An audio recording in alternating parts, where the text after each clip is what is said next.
মধ্যরাত্রে যে ঘটনাটি সড়ক দুর্ঘটনা ঘটে, শেষ খবর পাওয়া পর্যন্ত এই সড়ক দুর্ঘটনায় দুটি বাস এবং একটি অ্যাম্বুলেন্সের সংঘর্ষের ঘটনা ঘটে এবং অ্যাম্বুলেন্সে আগুন ধরে যায়। এতে করে কমপক্ষে অন্ততপক্ষে 4 জন নিহত হয়েছে এবং 7 জন আহত হয়েছে বলে আমরা জানতে পেরেছি।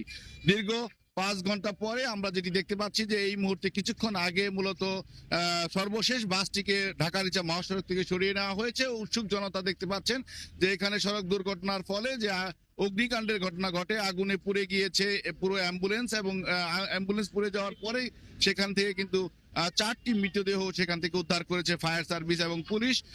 এরপরে কিন্তু বাস দুটিতে অগ্নিকাণ্ডের ঘটনা ঘটে, বাস দুটি সম্পূর্ণ পুড়ে যায়, আঙ্গার হয়ে যায় বাস দুটি।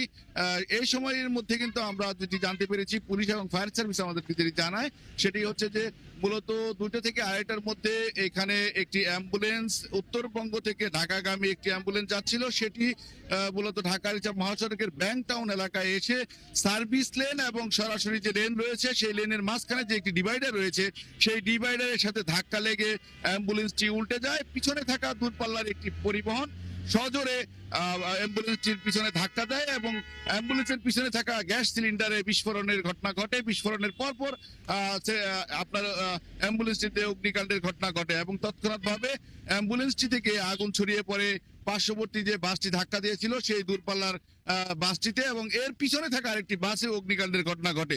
তাৎক্ষণিকভাবে বাস গুলো থেকে নিরাপদে যাত্রীরা নেমে পড়লেও 7 জনের মতো আহত হয়েছে বলে আমাদেরকে পুলিশ এবং ফায়ার সার্ভিস জানিয়েছে। একই সাথে কিন্তু অ্যাম্বুলেন্সে থাকা যাত্রী এবং চালকদের ভাগ্যে চালকের ব্যাপারটি আমরা এখনো নিশ্চিত হতে পারিনি, তবে যাত্রীদের মধ্যে 4 জন মৃত্যু হয়েছে এবং তাদেরকে পুলিশ সোহরাওয়ার্দী যে মর্গে আছে সেখানে প্রেরণ করেছে ময়নাতদন্তের জন্য। এই তথ্য আমরা জানতে পেরেছি। একই সাথে যারা আহত হয়েছে তাদেরকে স্থানীয় স্বাস্থ্য কমপ্লেক্সে ভর্তি করা হয়েছে বলে আমরা জানতে পেরেছি।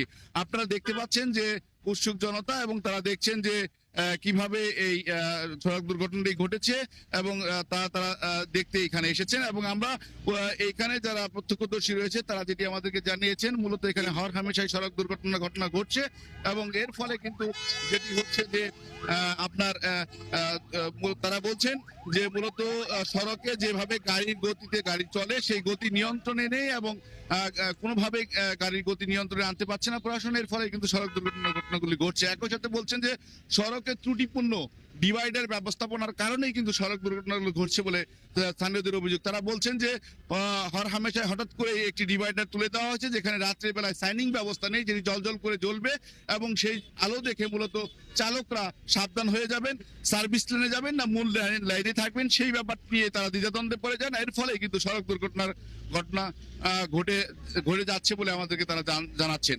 ইতিপূর্বে এই এলাকাটিতে আরো সড়ক দুর্ঘটনা ঘটেছে এবং প্রত্যেকটি সড়ক দুর্ঘটনার সাথে মূলত চালক এবং সড়ক নিয়ন্ত্রণ ব্যবস্থা দায়ী বলে আমাদেরকে প্রত্যক্ষদর্শীরা জানিয়েছেন। মূলত আবার একটু জানিয়ে রাখতে চাই, কালকে রাত অর্থাৎ বুধবার দিবাগত রাত 2টা থেকে 2:30টার মধ্যে সাভারের এই ব্যাংক টাউন এলাকা থেকে মূলত পুলিশ টাউন যে এলাকা রয়েছে সেই এলাকায় দ্রুত গতিতে একটি অ্যাম্বুলেন্স উত্তরবঙ্গ থেকে ঢাকা দিকে যাচ্ছিল। এই সময় ঘন কুয়াশার কারণে এবং মাঝে একটি ডিভাইডার থাকার কারণে চালক সেটিকে লক্ষ্য করতে পারেনি, বিধায় এই সড়ক দুর্ঘটনা ঘটেছে বলে প্রত্যক্ষদর্শীরা আমাকে জানিয়েছেন।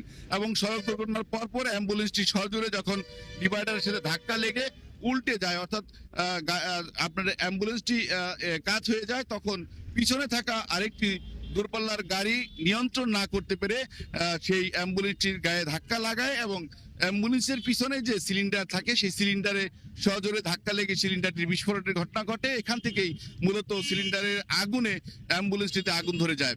এর পরপর ঘটনাস্থলে আপনার পুলিশ এবং ফায়ার সার্ভিস চলে আসে। ইতিমধ্যেই কিন্তু 4টি তাজা প্রাণ হারিয়ে যায় এবং আমরা যতটুকু জানতে পেরেছি সেটি হচ্ছে যে এই প্রায় 2টা থেকে বা 2:30 থেকে যে সড়ক দুর্ঘটনার ঘটনাটি ঘটে সেই ঘটনার পরপর কিন্তু ঢাকা-রিচা মহাসড়কের 1 লেনের যান চলাচল বন্ধ হয়ে যায় এবং দীর্ঘ 1.5 ঘন্টা পর যান চলাচল বন্ধ ছিল।